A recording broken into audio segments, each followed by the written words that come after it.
Hello, my name is Karr. I live in Los Angeles. I'm a film director and a rock photographer.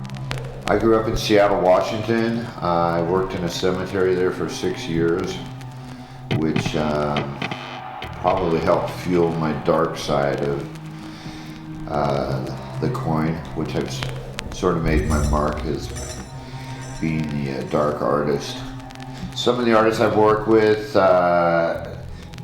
it could go from something so mellow like the Dave Matthews Band, like to Slayer, and everything in between, like Ozzy, Osbourne, Stevie Nicks, R&B.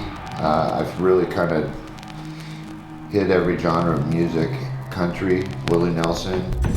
I'm fortunate I get to work with all those types of music. When we were little in Seattle, we would take apart a Canon AE-1. We would take the lens off the body. My grandpa gave me that camera. It was my first camera.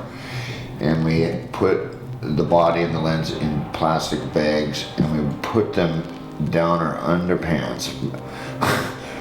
right at the bottom of our underwear, and then we would meet in the public bathroom in two stalls next to each other and build the camera, and then we would have a camera snuck into Black Sabbath or Van Halen, Judas Priest. I had this professional camera, and I was shooting all my favorite rock bands when I was like 15 years old, and it's just funny now. It's because all those bands are still around, and I work with all those bands now. But I was shooting all those bands since I was 15 years old.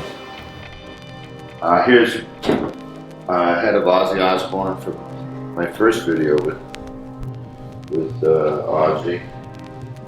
His signature's rubbing off, but he's not a very good speller. He wanted to say, "To a great guy, best wishes, Ozzy Osbourne," but he spelled great, G-R-A-T, so I'm what's known as a grat guy.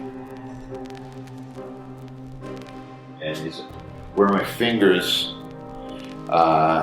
pulling his mouth back when we did the mold, and I was sitting on a stool behind him, and he's completely covered in plaster, breathing through tubes into his nose, and my stool broke, and it broke out of the mold, and he got up and there was like this plaster-headed monster, like, "Oh, sure," you could hear him mumbling in there. But we almost lost this one, but that one was unique to me because those were my fingers. I listen to exactly the same music I listened to when I was 15, man. I don't know. It's definitely not a bad thing, because these bands are still selling out 60,000 person stadiums when some new young band, can barely sell out the Roxy or something. So I'm doing something right. I'm hanging out with the ones that matter, that can fill a large stadium. So I listen to a lot of Iron Maiden, Judas Priest, Black Sabbath, Zeppelin, Ministry, Killing Joke. Listening to that type of music at a young age just really fueled my ability to want to resist everything. It was combined because I was going to all boys Catholic school too, so it was just great fuel for the fire for taking out my frustrations on the Catholic school system. When we're talking about 666, the number of the beast, things like that.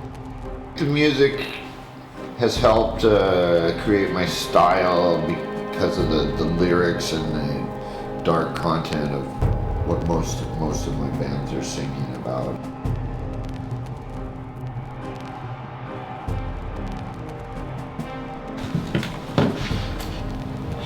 These are a lot of my prosthetic masks and stuff from past music videos or album covers. For example, this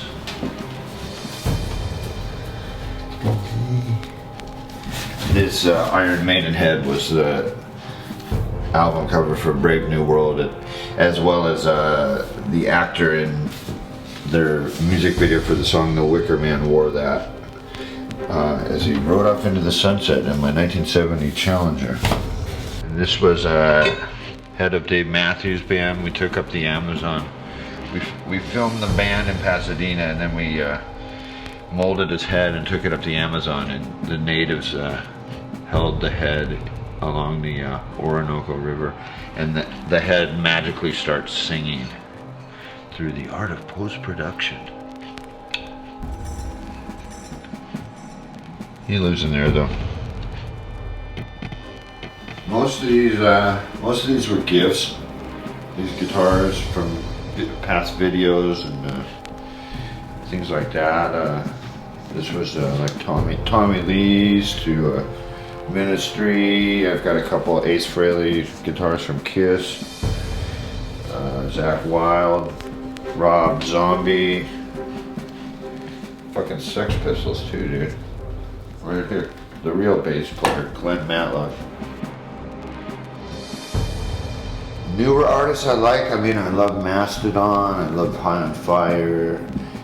These bands have already been around for a while, so it's kind of hard to call them new bands, but as far as getting onto my radar, where I still listen to that stuff when I was 15, I would consider Mastodon and High on Fire new bands.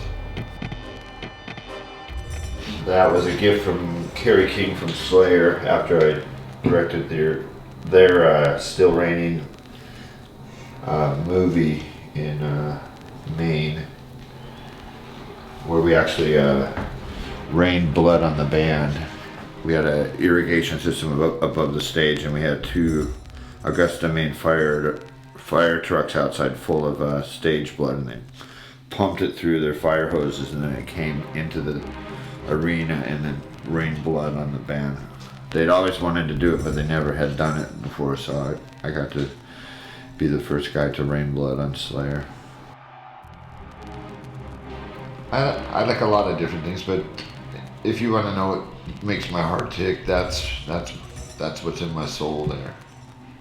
If I started bleeding, you'd have all these great metal bands just dripping out.